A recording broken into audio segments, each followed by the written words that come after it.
Om Swastiastu.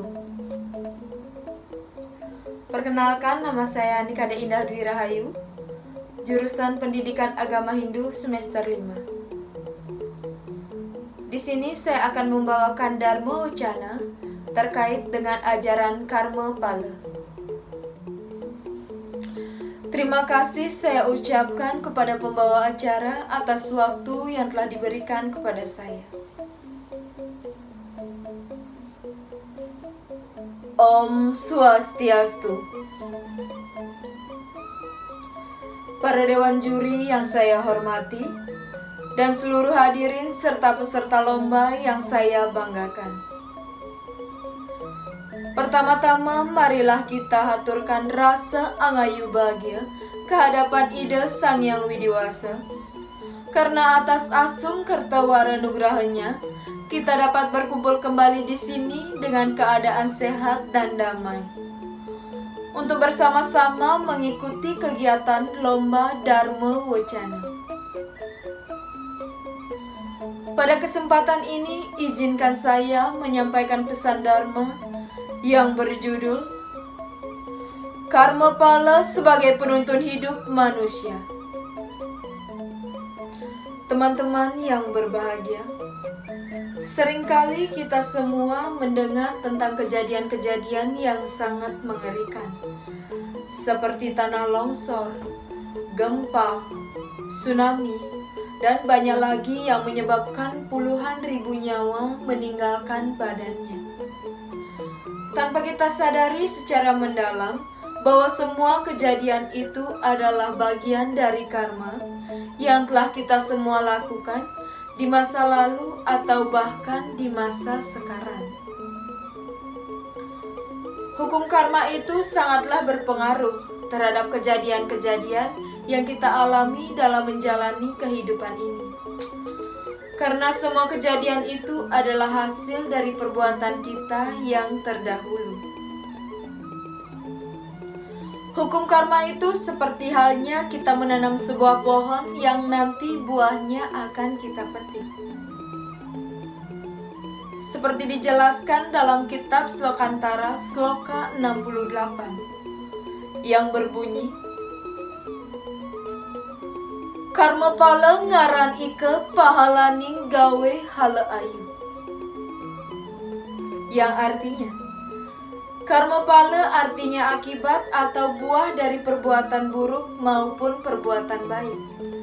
Sebagaimana sudah menjadi hukum karma, segala sebab pasti akan membawa akibat. Para hadirin yang berbahagia, pala atau hasil dari perbuatan tidak selalu langsung kita rasakan atau kita petik. Ada yang kita rasakan langsung, ada yang dirasakan di kemudian hari, dan ada yang dinikmati pada kehidupan yang akan datang. Bahkan hasil dari perbuatan kita yang terdahulu kita rasakan sekarang ini. Kita hidup di dunia ini dan bertatap muka seperti sekarang ini adalah hasil dari perbuatan kita terdahulu. Seperti halnya konsep karma pala, yaitu Sancita karma pala, Prarabdha karma pala, dan Kriyamana karma pala. Sancita karma pala memiliki arti hasil perbuatan terdahulu dirasakan sekarang. Prarabdha karma pala memiliki arti hasil perbuatan sekarang dinikmati sekarang juga. Dan Kriyamana karma pala yaitu hasil perbuatan sekarang dinikmati di kehidupan yang akan datang. Jadi teman-teman sekalian, cepat atau lambat kita semua akan merasakan hasil dari baik buruknya perbuatan kita. Apabila kita sering berbuat tidak baik, maka kita akan mendapat karma yang tidak baik. Begitu juga perbuatan baik yang kita lakukan, maka hasilnya akan baik juga. Untuk itu hendaknya kita semua menyadari bahwa baik atau buruknya kejadian yang kita hadapi adalah hasil dari perbuatan kita dan harus kita syukuri. Mulai saat ini kita harus memperbaiki perbuatan kita yang kurang baik. agar kita dapat memperoleh hasil yang baik. Jangan pernah kita menyombongkan diri, iri, berbuat tidak baik kepada orang lain, karena itu hanya akan menciptakan hasil buruk untuk diri kita sendiri di masa depan. Belajarlah untuk selalu rendah hati dan sabar, karena buah dari kesabaran dan kerendah hatian dapat menghasilkan karma yang baik untuk diri kita. Seperti ucapan dari seorang tokoh sosialis yang bernama Gobind Vasdev yang mengatakan, "Belajarlah untuk merendah sampai tak seorang pun dapat merendahkanmu. Belajarlah mengalah sampai tak seorang pun dapat mengalahkanmu." Terkadang kita memang merasa jengkel ketika kita dihina oleh orang lain, marah ketika difitnah. Namun apakah kemarahan kita dapat menghilangkan fitnahan dan hinaan itu? Ada sebuah cerita yang ditulis dalam buku berjudul Happiness Inside. Ada dua orang, si A dan si B. Si A memiliki sifat sabar dan rendah hati, sedangkan si B memiliki sifat pemarah. Keduanya mendapat fitnahan dari si C. Mendengar fitnahan tersebut, si A yang penyabar hanya menganggap si C sebagai orang gila dan tidak mau meladeni si C. Dan si B yang pemarah, dia langsung mendatangi si C dan menghajarnya sampai mati karena tidak terima difitnah. Apa yang terjadi selanjutnya pada si A dan si B? Si A yang hanya menganggap si C orang gila, dia tetap bisa berkumpul dengan keluarganya dan tersenyum bahagia. Tetapi si B, dia sekarang mendekam di jeruji besi karena telah membunuh si C. Dan si C sendiri dia mati dengan sia-sia sebagai hasil dari perbuatannya.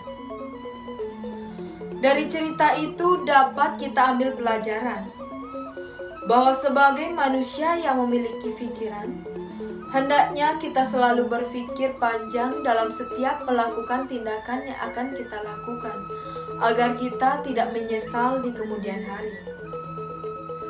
Teman-teman umat sedharma yang berbahagia, hendaknya kita sebagai mahasiswa Universitas Hindu Negeri I Gusti Bagus Sugriwa Denpasar dapat berbuat, berkata, dan berpikir yang baik, agar kita selalu dalam kebaikan, baik di masa sekarang maupun di masa yang akan datang. Mulailah dari sekarang untuk melakukan hal-hal yang baik, agar masa depan kita dapat baik pula. Kita haruslah selalu berpegang teguh pada kebenaran. Jangan sampai hatimu tergoyahkan oleh hal-hal yang tidak benar.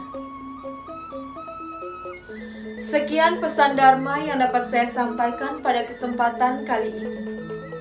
Semoga bermanfaat untuk kita semua, dan semoga kita selalu berbuat dalam kebaikan.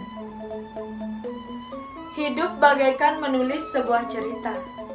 Maka tulislah cerita-cerita baik dalam hidupmu, agar dirimu dikenang sepanjang masa. Jika ada salah kata atau pengucapan dalam penyampaian pesan Dharma ini, mohon untuk dimaafkan. Akhir kata saya tutup dengan Paramo Santi. Om Santi Santi Santi Om.